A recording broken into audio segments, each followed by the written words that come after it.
Well, the big Taylor Swift question has finally been answered about Deadpool and Wolverine. Will the megastar actually make an appearance in this movie, or have all these rumors just been smoke and mirrors? Let's take a couple minutes to talk about the report, which trade it actually came from, and why I'm not even sure if this settles the question altogether. Let's dive in. Now, before we do that though, make sure you hit that like and subscribe button and ring the bell for all the updates. We do daily Marvel and DC videos, want to be your place for all the superhero news, but we're going to bring it to you truthfully and transparently so you are in the know.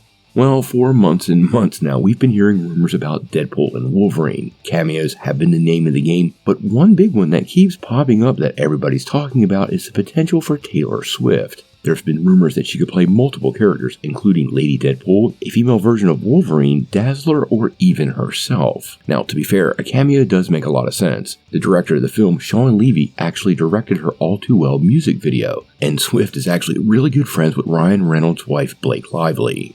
Now, this has been one of those conversations of speculation for months and months, and now Entertainment Weekly has chimed in and finally given us a bit of an answer. Now, what they are saying is that Taylor Swift does not appear in Deadpool and Wolverine, and most of this excitement has just been, well, rumor mongering. Now, this leads to the question of what happened here, and I think it's possible one of two things are really going on. The first possibility is that the rumors and excitement have basically gotten completely out of control and reached a point where Marvel Studios felt like they really needed to step in. If you remember correctly, with Multiverse of Madness, we had so many rumors with that movie that by the time the movie dropped, well, there was some disappointment from fans because so many of the rumors turned out not to be true. Now, the other option is that this is another example of Disney and Marvel issuing basically bogus denials through a very friendly source, that would be Entertainment Weekly, to try to maintain an element of surprise for the upcoming movie. They actually did this before. That particular site debunked what we thought was a bogus rumor back for Multiverse of Madness, and that was John Krasinski appearing as Mr. Fantastic.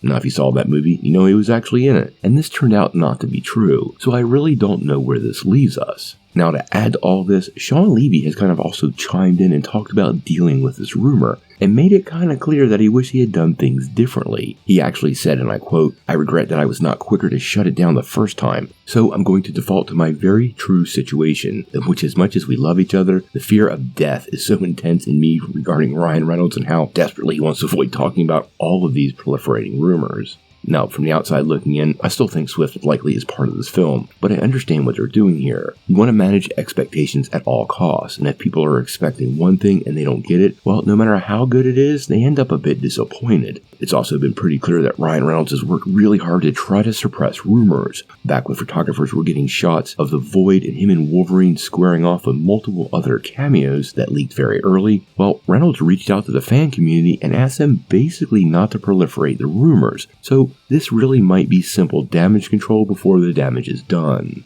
Now, Reynolds has made a joke out of the whole thing. He even recently said he was convinced that Elvis was in the movie, and went on to say that anything can happen, and that surprises are the essence of Deadpool. So this could still happen, but I think they're trying to temper it and maintain surprise at all costs, all while not disappointing fans. Not an easy equation to keep up with, but I completely get it. What do you guys think? Do you think Taylor Swift will ultimately show up in Deadpool and Wolverine, or do you feel like this finally closes the book on that story? Tell me what you think in the comments below.